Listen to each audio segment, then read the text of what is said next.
Hi, welcome to One Word a Day. I'm Sophie, your co-pilot to the universe of Chinese. We are going to continue on this journey of coming to one Chinese expression a day, and they will share one or two common characters so that you can see the same character, how they operate in different contexts. So last time we talked about 非常六加一. It's a Chinese kind of Chinese Got Talent comparable kind of a TV show, and 非常 means non-normal. So I translate it as irregular. So this is not something people usually do. So that's what this TV program is about, provide people a transformation opportunity, change them from just a layperson into a star in 7 days. And so we're going to continue with the 长. So 长 is a kind of yardstick in Chinese. So it's measurement measurement standard.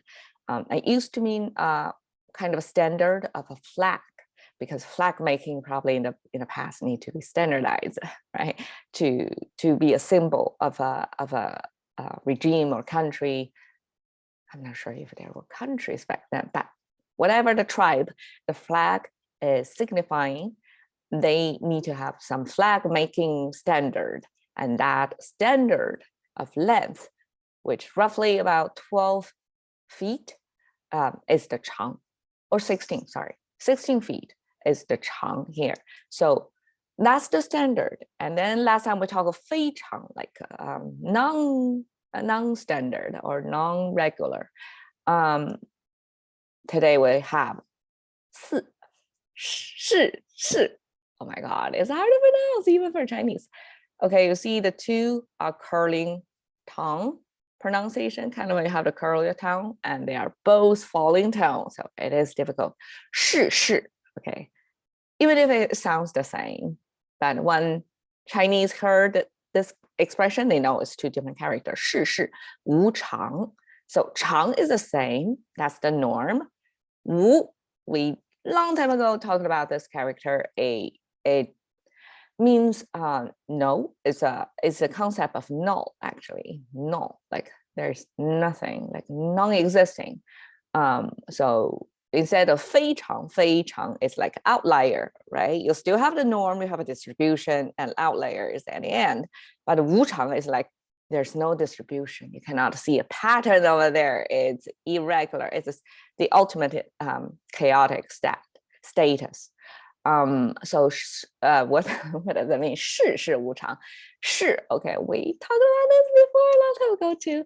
It written like this originally, and then eventually, I mean, drawing 3 dots on 3 different levels, short dots, is just too time consuming. So I mean, our ancestors smart enough to link one line, one stroke. But originally, each dot meant 1 decade. So 世 actually means 3 decades. So in the Chinese concept back then, 3 decades, that's your maximum time allowed to reproduce yourself, make another generation. That's the 世. And eventually this 世 often used as in general, I mean, this is reproductive, right? Like people produce people, and also eventually it means sort of the worldly affairs, like people, I mean, reproduction is not that easy, okay? So you need to have relationships, right? You have a relationship with some partner, right? And then you have your next generation, and then between generation, you may have your upper generation, lower generation. It's complicated. So 世 eventually becomes referral to just general human affairs. That's worldly. Well, it doesn't really mean international, that kind of globally concept, but just worldly, like societal, probably more appropriate. 是, okay. 是 is a general term that means matters. So it came from this character. Okay, it's a little bit complicated, but okay. If you've been following the show, you may notice this symbol, just this section of this concave shape, and then with a line in between. It's hard to visualize that. So it's actually a 3-finger hand. looks like this. So that's a hand symbol, right? And the top portion is a headgear. And this is the head, and this is the torso, or the main body. So basically, this is like somebody who got office, who is on a position, and who is hands-on officer. So it's kind of a lower level execution type of officials back in history. So people who actually do things. They're leader types, like who are thinkers, but these are a bunch of doers, and their function is to maintain, to execute the orders, right? So that eventually, from the position of this, to refer to this type of person, and eventually becomes like the things they are handling. So they are the ones who process, who are hands-on to manage the worldly or societal affairs. So eventually this word becomes matters, or simply affairs, or issues, or things they have, like their to-do list, like they are doers. So these are things to do. So 事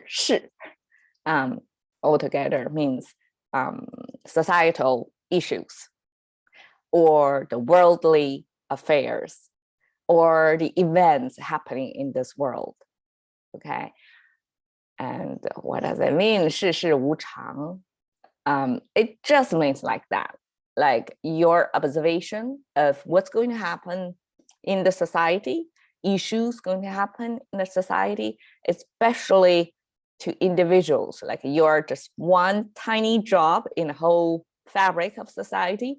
What happened to you, what you are going through in life, like it's hard to predict. There's no norm.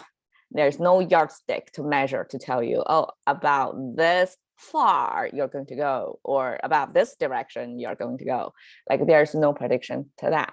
So I use this waterfall image to capture the sense of fluidity in life. Like there is simply nothing that you can hold on to. Things are changing, and you cannot expect like the water coming down a track, right?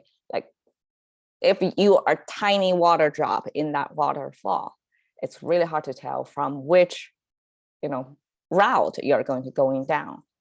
So simply no norm. I know in COVID time, people talk about post-COVID, we're going to have a new norm. The sense of normalcy, right, is important to people. We want to live in a certain pattern. We want to have certain expectation what things are going to happen, but that's not in Chinese. This Chinese phrase, it captures simply there's no norm. Don't expect, life are going to take certain turns for you, because it's not. It's totally non-expectable, unpredictable. So take that piece of advice. Instead of thinking of new norm or certain kind of norm, just no norm. And that way you probably will have a better, more peaceful, like a better peace of mind, because you accept the ultimate chaotic state of life, no norm life.